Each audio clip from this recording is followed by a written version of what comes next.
Chapter 41, Return to Jupiter's Crossing from the Green Ember.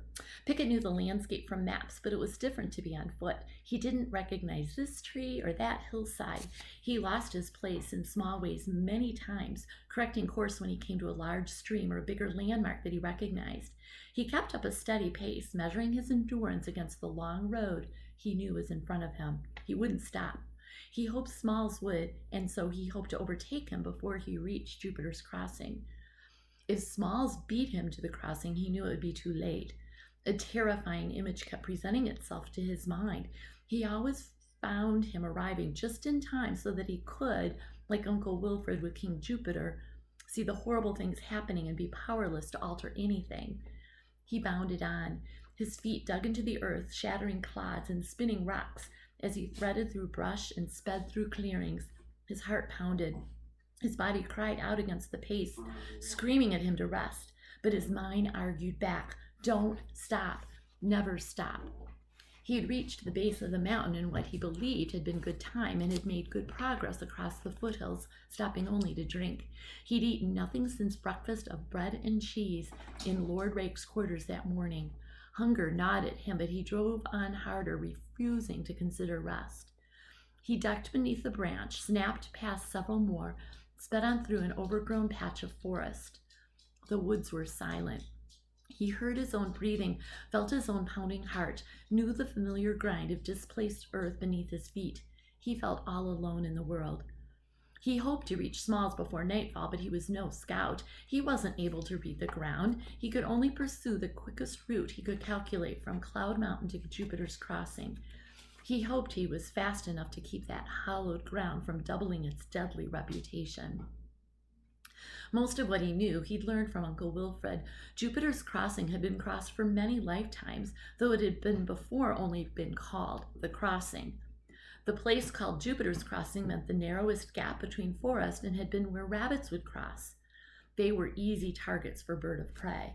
It had been deadly to try to cross there time out of mind, but King Jupiter made travel through safe.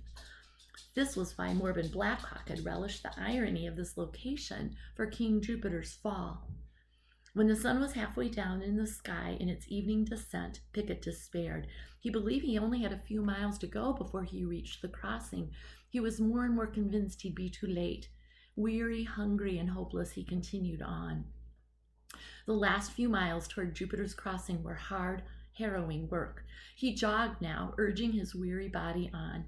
His thoughts were occupied with the many mysteries he was facing.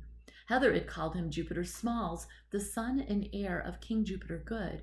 Smalls had the green ember. Pickett thought back to Nick Hollow and the Lady of the Glen. Was that Jupiter's widow, Smalls' mother? So much that Uncle Wilfred had said now made sense.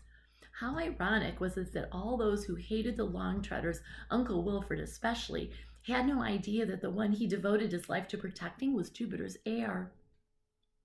They had kept Smalls' identity a secret, and he could see why. Now he, nephew to the traitor Garton Longtreader and marred with the scorn heaped on the Longtreader brothers, was the only one near enough to help the lonely hunted prince. He was the only one who could save Jupiter Smalls. He shivered. He felt the weight of the task settle in on him. It would crush him, he was sure. He was as much Uncle Garton as he was Uncle Wilfred or father. Hadn't he as much as betrayed Jax? And had he not betrayed Smalls as well with his mopey, moody foolishness? He would stumble as he always had. He would show he was unequal to the task. There would be birds. He almost vomited at the thought. Terror seized him so that he could barely put one foot in front of the next. At least he could stay on the ground, die on the ground like a rabbit and not up in a tree. He carried on, trying to think of his father, mother, and Jax. He thought of Heather, Emma, Hayward, Helmer, Mrs. Weaver, Uncle Wilfred, and Smalls. He tried to be brave for them all. He couldn't save the world, but he would go down fighting for Heather and the rest.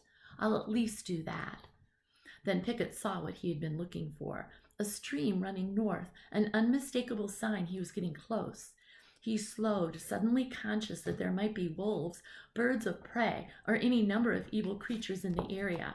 They would likely leave this path unguarded lest Smalls should become suspicious. It was almost certain that they would take Smalls in the forest along the way. But if they waited for him to come to the infamous clearing, they would greatly reduce the possibility of an escape. As the horrors of history had demonstrated, there was nowhere to hide at Jupiter's crossing.